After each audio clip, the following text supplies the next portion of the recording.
Welcome to the deep dive. We take a stack of sources, pull out the key insights, and basically help you get up to speed on complex topics fast. That's the goal. Today, we're diving into something pretty complex, actually.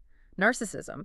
Specifically, we're looking at how one creator perceives the differences between male and female narcissism. Yeah, we're drawing on two pretty compelling videos Yeah. from the Be Empowered Media YouTube channel. Right. So our mission today is to unpack their perspective, look at the specific traits they highlight for men and women, and sort of synthesize what their core message is. Exactly. We want to give you a clear picture of the characteristics and patterns they identify. We'll explore how these differing behaviors might actually share common roots, and really importantly, what this creator suggests as pathways for change. Insights for understanding personality dynamics and maybe fostering healthier interactions. Okay, sounds good.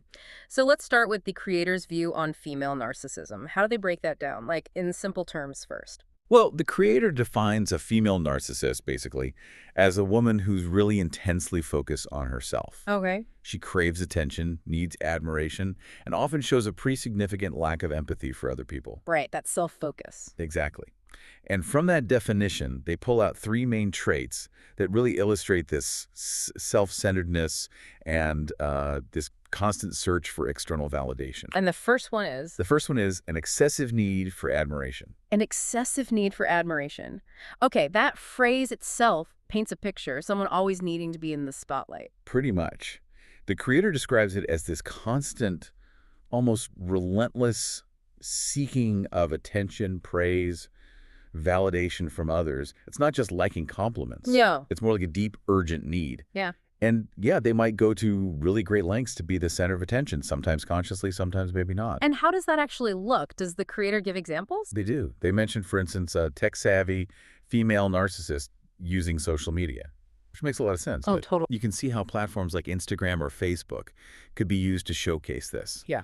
The curated life, the posts designed for maximum likes and comments. Right, that constant feedback loop. Exactly. It's almost like social media becomes the perfect stage. Yeah. Every like, every positive comment acts as a little hit of validation, temporarily patching up what the creator suggests is a really insecure ego. So it's less about sharing and more about soliciting applause. That's the creator's angle, yeah. Yeah. It's performance aimed at getting that external praise, and the more over the top, the better. Okay, that makes sense in today's world.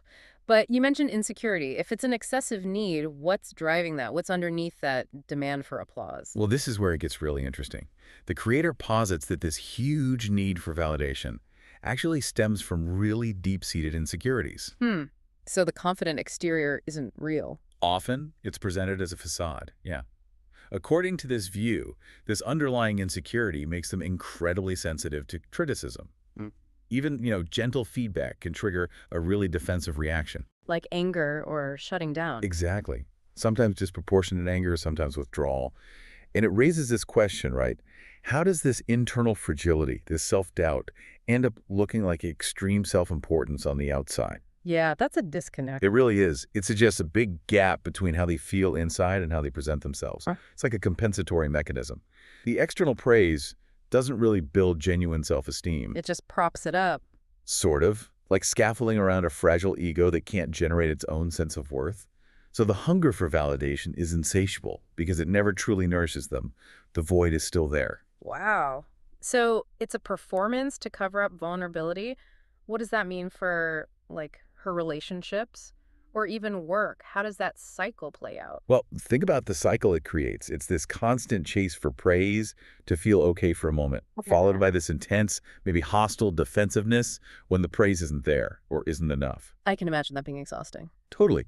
Imagine a friend telling a story, clearly expecting tons of compliments. If the other person gives a more normal response or maybe shares their own good news, Oh, I can see this coming. the narcissist might suddenly become dismissive or competitive or subtly try to undermine the friend's success. Ouch. Yeah. And at work, maybe someone constantly needing recognition for team efforts, even if they barely contributed, or reacting really badly to any critique of their ideas, no matter how helpful it's meant to be. So colleagues end up walking on eggshells. Pretty much. You'd be scared of the backlash if you don't provide enough affirmation. It creates this environment where everyone feels pressure to constantly validate them, which drains everyone else. Leads to resentment. Absolutely. And it prevents any kind of deep, real, supportive relationship from forming. The emotional labor involved is just huge and, frankly, unsustainable. Okay, that paints a really clear, if unsettling, picture. Now, the second trait the creator points to for female narcissism is a sense of entitlement. That sounds Yeah. challenging. It absolutely can be. And the creator suggests this is often where the most immediate friction happens with others. How so? They state that a female narcissist often holds these really unreasonable expectations. She believes she inherently deserves preferential treatment. So, not just asking for help sometimes, but expecting it? Yes, and more. Mm. It's this deep belief that the usual rules of social courtesy or reciprocity just don't apply to her. Like what kind of things? Demanding favors without ever thinking of returning them, skipping lines, expecting people to drop everything for her right now, Wow. and often without any gratitude or even acknowledging the imposition. And here's a key thing the creator notes. She might get genuinely furious, not just annoyed, if someone doesn't comply. Furious. That's strong. Why such an extreme reaction? That really stands out, doesn't it? It's not just irritation. The creator suggests it's this profound outrage because, in her mind, her fundamental rights have been violated when someone doesn't bend to her will. So it reveals something about how she sees the world. Exactly. It highlights this expectation of unilateral giving. It's not just wanting things. It's believing she has an inherent right to special treatment and resources, with zero obligation to give back. That lack of reciprocity is key. Hugely. And the fury when she's denied. It underscores this deep lack of respect for other people's autonomy, their time, their boundaries, their basic personhood. Yeah, really. It's like the world revolves around her needs. In this mindset, yes, anyone who has their own needs or limits isn't seen as an independent person, but as someone actively defying her, an obstacle to her right to get what she wants immediately. That sounds like a profound distortion. It is. It allows her to justify demanding behavior while feeling completely blameless for how it affects others. So not just self-centered, but almost aggressively imposing her importance onto others, reducing them to tools for her will. That's a good way to put it, yeah. And you can imagine the strain this puts on relationships. Immense, I think, especially close ones. Devastating, often, over time. Think about it. One person constantly expects and takes. The other is always expected to give and sacrifice. It's completely unbalanced. Leads to burnout and resentment. Crushing resentment, yeah. Feeling used, exploited, invisible. In a romantic relationship, maybe a partner expects constant support, but offers none, dismissing their partner's feelings. Or in a family. Maybe a daughter demanding money or emotional support from parents, but giving nothing back.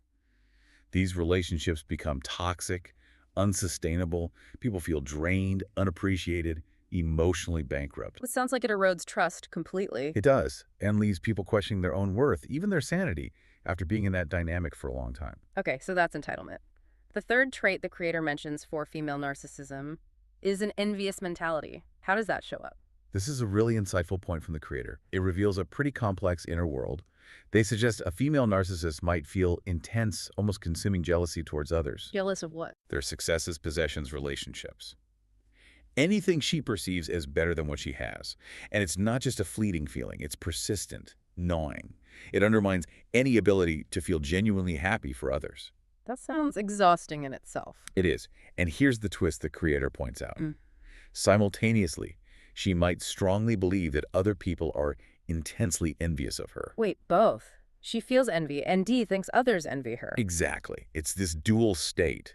And this compulsion to constantly compare herself to others creates this relentless internal competition. Which leads to, according to the creator, chronic stress, deep resentment, and often this pervasive sense of hatefulness that just poisons her own inner life. that's quite a paradox. Feeling envy, but also believing you're the object of envy. How does that work psychologically? What's the function of that? It really highlights this competitive, often negative internal landscape. The belief that others envy her might actually be a projection of her own envy. Like a defense Like, mechanism. Sort of. By convincing herself others are jealous, she positions herself as the desirable one, the one who has what others want, instead of confronting her own uncomfortable feelings of wanting what others have. So it reframes her own inadequacy as perceived superiority. That's the idea. It helps manage the discomfort of her own envy. But the constant comparison, her envying others, or believing they envy her, is this relentless internal burden. Always measuring herself against others. Always. Always needing to be better than or have more than. It prevents any real contentment or security. There's always someone else to compare against, a new benchmark, or someone she thinks is comparing themselves to her. It just consumes so much mental energy. And what's the impact of that constant comparison, not just on her own well-being, but on her relationships? It sounds incredibly tiring for everyone. Profoundly exhausting, yes. For her and everyone around her, this constant comparison makes genuine connection or celebrating others' successes really difficult, maybe impossible. Because everything's a competition. Pretty much, even subconsciously. If a friend gets a promotion instead of genuine happiness, the creator suggests the female narcissist might instantly compare her own career, downplay the friend's achievement, or even subtly undermine it. That would create distance fast. Absolutely. It builds this wall against intimacy and vulnerability. People learn quickly that sharing their successes might be met with resentment or passive aggression, not support. So it fosters suspicion and rivalry. Exactly, making deep, trusting bonds almost impossible. The mental energy she spends comparing drains her, and at the same time, it poisons her interactions, leaving others feeling unseen, uncelebrated, and constantly judged. Wow. Okay, that gives us a really detailed and frankly quite challenging picture of the creator's take on female narcissism. Let's switch gears now. Male narcissism, how does the creator describe that? How does it compare? Right. So according to Be Empowered Media, male narcissism often centers more around a profound, grandiose sense of self-importance. Grandiose self-importance. Yeah. It's this deep belief that he is inherently superior to others and therefore deserves admiration and special treatment, often without needing to earn it through effort or actual merit. Sounds like a huge ego. It does. Yeah. And they outline 4 common traits that sort of underpin this specific manifestation. The first one is exactly that, an exaggerated sense of self-importance. Exaggerated self-importance. So beyond just confidence, how does that actually play out in behavior, according to the creator?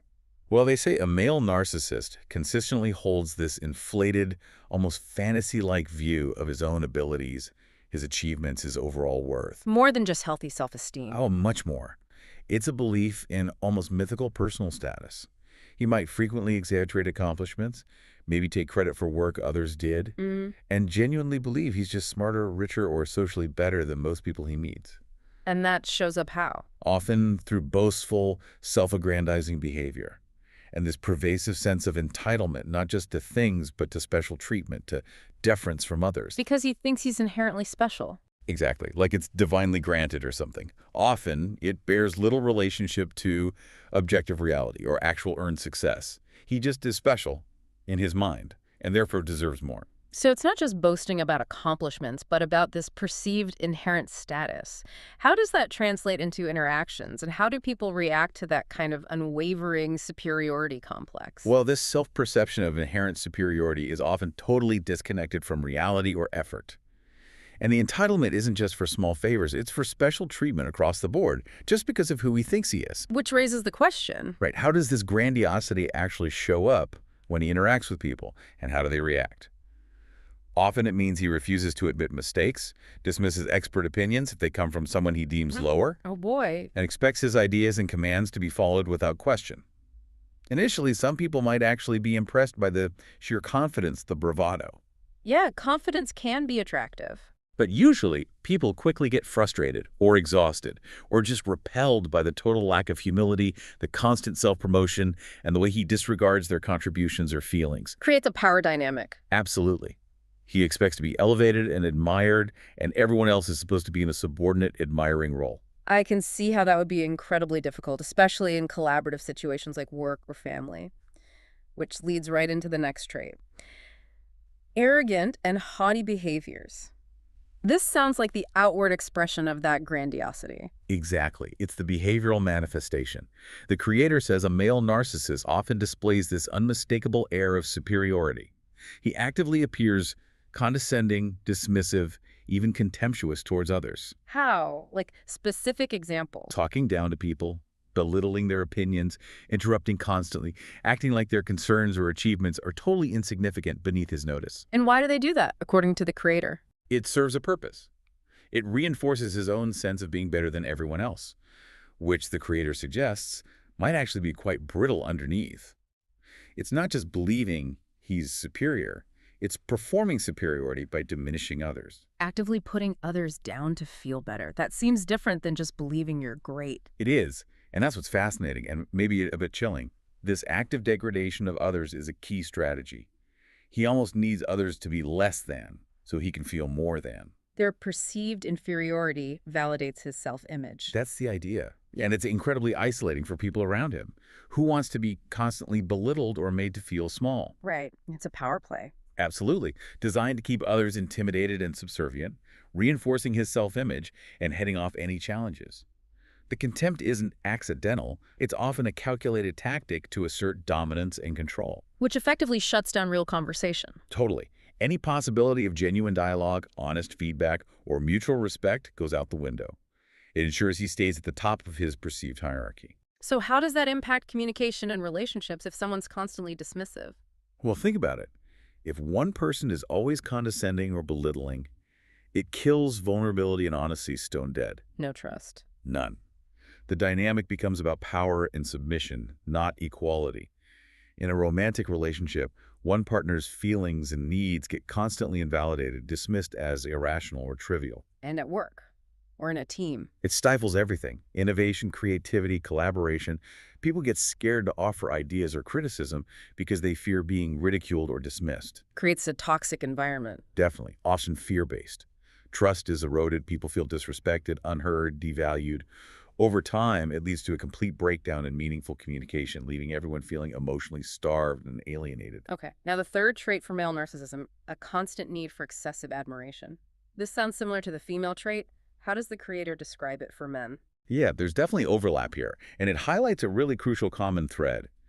The creator emphasizes that even with all the grandiosity and arrogance, the male narcissist's self-esteem is often surprisingly fragile. Really? Underneath it all? That's the perspective.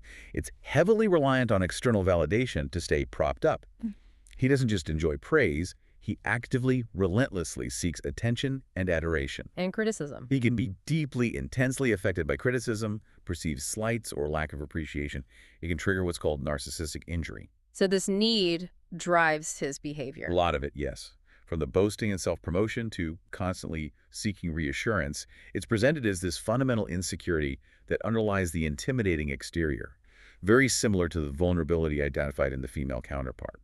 So even with the outward dominance and arrogance, there's still that core fragility. What does that tell us about the connection between the display and the internal state? It powerfully connects male narcissism back to that underlying insecurity, just like with the female pattern, despite the different outward show.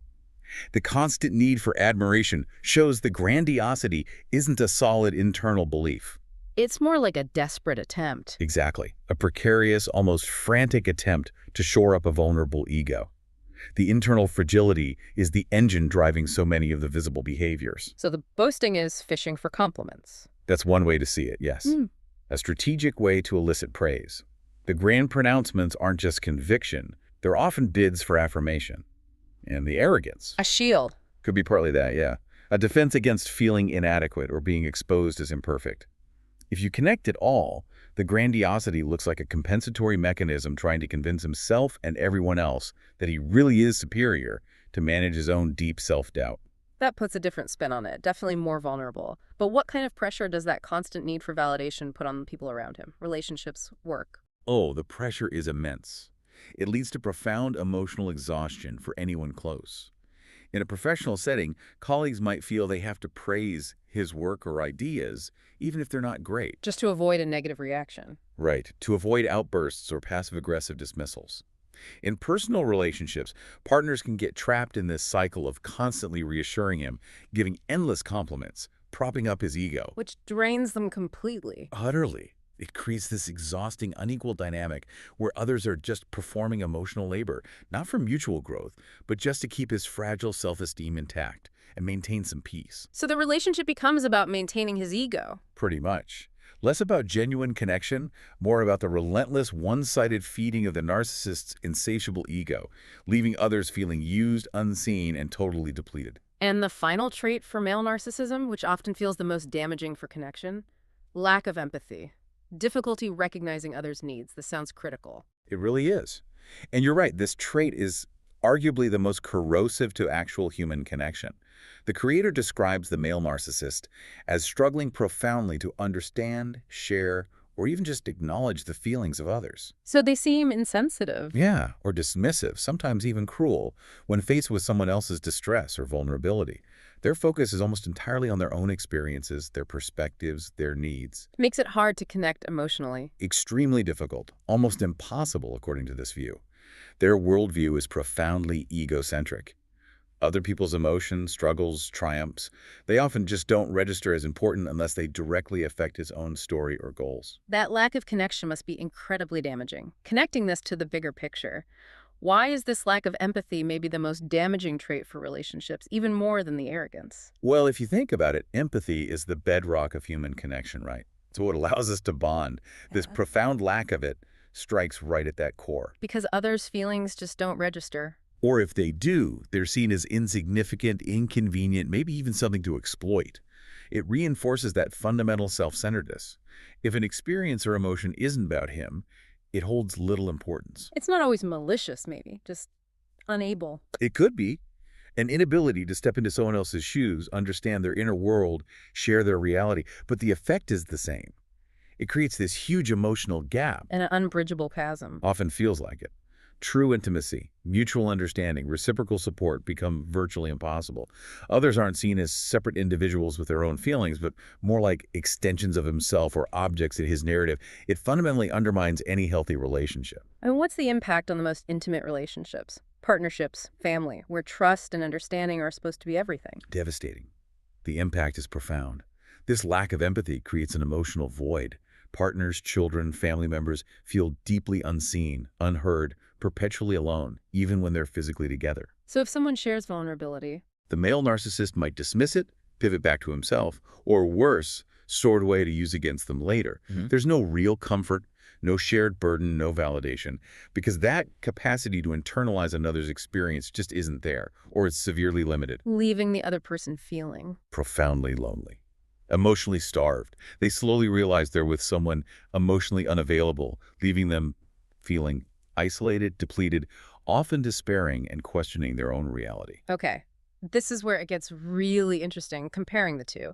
Having explored both male and female narcissism as described by Be-Empowered Media, what are the main distinctions the creator highlights, and what are the common threads that tie them together? Yeah, this is fascinating. The creator seems to frame the manifestations, the outward expressions, quite differently, even if the core psychological driver might be similar. So the behavior looks different.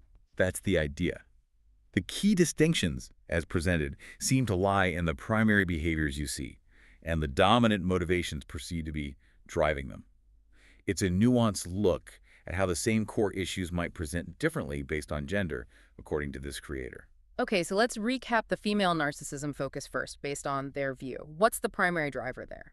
For female narcissism, the creator seems to center it more on that excessive need for admiration, but one that's very explicitly linked to deep-seated insecurities, a real internal fragility, And how does that insecurity express itself? often through highly visible social memes, Yep. like curating that perfect online image, constant social comparison, needing that external validation constantly to feel okay. And the entitlement piece. That's coupled with it, yeah. A strong sense of entitlement to favors, privileges, expecting others to cater to them without giving back. And that prominent envious mentality, comparing herself, feeling resentful, but also believing others envy her. So the insecurity seems really tied to needing that immediate external confirmation of worth. That seems to be the connection the creator makes, yes. Like they're constantly trying to get others to tell them they're okay because they can't feel it inside. And then for male narcissism, how does the creator differentiate the focus and expression? Sounds like a different emphasis. It does. For male narcissism, the creator's view roots it more in that grandiose sense of self-importance, an unwavering belief in inherent superiority, Which leads to... directly to those outwardly arrogant and haughty behaviors, actively putting others down, not just seeking admiration. There's also that exaggerated sense of achievement, inflating accomplishments, taking credit. And the lack of empathy is key here, too. Crucial, yes, making real emotional connection incredibly difficult. And while male narcissists definitely still need admiration, It comes from a different place. it seems so in this view.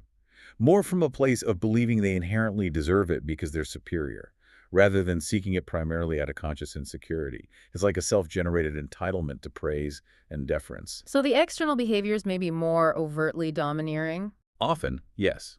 Less focused on social validation in the same way, perhaps, and more on asserting that perceived birthright of superiority. Okay, that clarifies the distinctions the creator sees. But despite these different manifestations, there must be unifying commonalities that make both narcissism. What are those core threads? Absolutely. And these commonalities are key to understanding the underlying pathology. The creator's descriptions make it clear.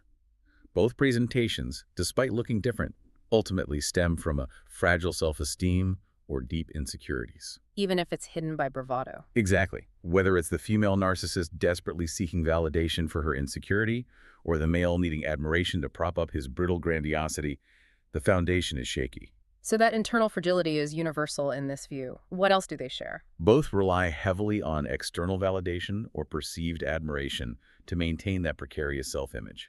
How they get it might differ, but the reliance is there. Right, getting praised directly versus getting praise that confirms superiority. Exactly. And both consistently show a pervasive sense of entitlement. Again, the expression differs, demanding personal favors versus expecting deference due to superiority. But the core belief is the same. That they are owed something by others. Yes, inherently owed, often without any thought of reciprocity. That lack of reciprocity is fundamental and poisons relationships in both cases. And finally, the impact on others. That seems like a huge commonality. Profoundly so. This is where you see the real human cost. Both male and female manifestations have a devastating impact on relationships.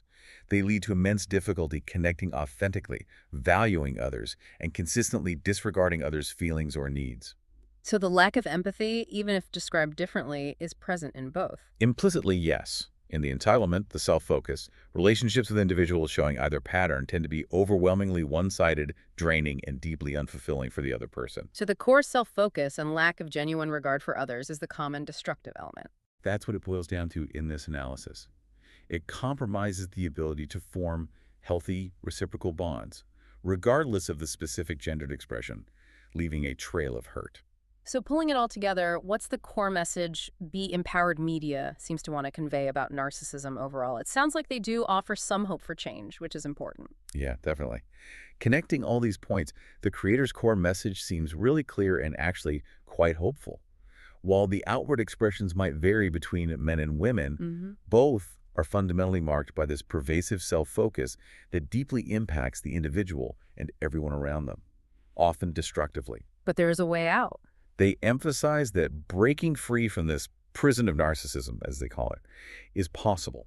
And they highlight several common actionable steps that apply to both men and women struggling with these patterns. That's powerful, balancing the challenge with the potential for growth. Exactly. It's a message of personal responsibility and the possibility of real transformation. So what are these shared principles? What does the creator argue is necessary for anyone trying to overcome these tendencies? The first and absolutely foundational step, according to the creator, is acknowledgement and responsibility. Okay. Facing it head on. Yes. An honest, maybe painful look inward. Acknowledging the issue exists, and crucially, taking full responsibility for one's actions and how they've impacted others. That sounds like a massive shift from the usual narcissistic defenses. It's huge. Moving from blaming others, being defensive, playing the victim, to genuine internal accountability. Without that recognition and acceptance of their role in the dysfunction, the creator suggests no real progress can happen. It requires confronting how you've hurt people. Exactly. Which is incredibly hard, almost counterintuitive for someone deep in these patterns, but it's presented as the absolutely essential first step to getting out of those cycles. It's a huge, courageous step. What comes after that acknowledgement? Next is the critical ongoing work of cultivating empathy. Right, addressing that core deficit. Precisely. For female narcissism, the creator talked about learning to truly understand and value other people's feelings. For male narcissism, it's about practicing empathy. So an active effort for both. Yes. It underscores the vital need to intentionally step outside oneself, shift focus from your story to genuinely considering and trying to internalize others' perspectives and emotions. Not just understanding intellectually, but feeling it. Trying to, yes. It involves deliberate listening, observing, consciously trying to grasp what others are feeling, needing, thinking things that don't come naturally to a narcissist. It's retraining that self-focused gaze outward. And what about building genuine self-worth? So it's not all dependent on external validation or dominating others? Absolutely central. This is maybe the deepest psychological shift needed. The creator stresses that real, sustainable self-worth has to come from inside. Not from praise or being better than. Exactly. Moving beyond needing constant admiration or comparing oneself to others, especially for the female pattern. developing an internal sense of value that isn't tied to external factors. And for the male pattern. The emphasis is on building authentic, respectful relationships, moving away from power dynamics towards real connection. So both pathways converge on internal validation, finding worth within, and fostering genuine reciprocal connections. So relationships become about mutual respect, not just narcissistic supply. That's the goal. Finding fulfillment in shared vulnerability and affection, not just self-aggrandizement, cultivating worth through connection itself. A really transformative vision. Lastly, the creator highlights process and support. Why are those so crucial? Yeah, both closing statements really emphasize this. Overcoming these deep patterns requires immense dedication, significant time, relentless self-awareness, and maybe most critically, the support of a therapist. Acknowledging it's a tough road. Definitely. These patterns are often deeply ingrained, formed over years. Just wanting to change, while vital, usually isn't enough on its own. It's a long-term commitment. Exactly. A profound, ongoing transformation from a self-centric life to one capable of empathy, connection, reciprocity. It's a testament to the idea that even deep personality patterns can be addressed and changed with effort, courage, and professional help. Not a quick fix, but a lifelong journey. That's the message. A journey of self-discovery and relational healing. That was a truly insightful deep dive into the creator's perception of male and female narcissism based on Be Empowered Media. We've really unpacked the distinct traits, explored the potential roots, and synthesized their core messages on manifestation and, internally, change. We covered a lot of ground. We certainly did. And we definitely recommend you visit the Be Empowered Media YouTube channel. Check out more of their motivational content. You'll find the two videos we discussed, female narcissism and male narcissism, plus lots more on self-improvement and empowerment. Yeah, definitely worth checking out their other work. Absolutely. Make sure to subscribe to their channel to keep up with their latest insights. And we will link both of the source videos we talked about today in the description of this deep dive so you can find them easily. Good idea. And this deep dive leaves us with a really provocative thought, doesn't it? What's that? Well, if the path to breaking free from these patterns, for anyone, always involves this radical self-awareness, taking real responsibility for our impact, and actively cultivating empathy, what would our relationships, maybe even our whole society, look like if more people truly committed to that deep internal work? That's a powerful question to ponder. It really underscores that understanding ourselves and understanding others with real compassion. It's not a destination, it's a continuous journey. Right. And there's always potential for growth. Always.